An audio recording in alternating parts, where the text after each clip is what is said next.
Goddag, mit navn er Tom. Jeg kommer fra Laubusköken.dk. I dag vil jeg gerne præsentere denne mikrokombiovn fra tyske Siemens. Den hedder HB84K 552S, og det er jo i rustfrit stål. Den fås også i hvid og i sort. Dog skal du så være opmærksom på, at produktnummeret vil variere, alt efter hvilken farve det er. Grunden til, at du skal vælge den der mikrokombiovn, det er jo klart. Det er jo fordi, den er pladsbesparende, og fordi du får det bedste af to produkter samlet i en. Hvis vi prøver at kigge på fronten her, jamen, så er det super nemt at rengøre. Du trykker bare push-knapperne ind, og så har du en lige overflade lige til at køre klud henover. Herhenne har vi, eller vælger vi, ovenfunktionen.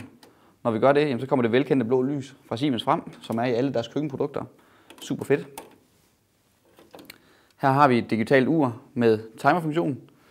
Herover vælger vi varme på ovnen, og igen herover vælger vi effekten af mikroovnen. Hvis vi åbner en gang her, jamen, så ser vi et 42 liters ovnrum, hvilket er rigtig stort for en mikrokombiovn. Der er både plads til en stor steg. Der er også mulighed for at putte gårdsdagens aftensmad ind og varme det på 2 minutter. Som standard, jamen, så medfølger der en enkelt stegerist, og der medfølger en enkelt universal brædepande.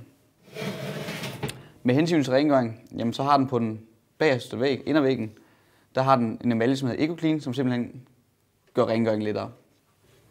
Alt i alt super god ovn fra tyske Siemens, hvor den samler det bedste fra 2 verdener i et produkt.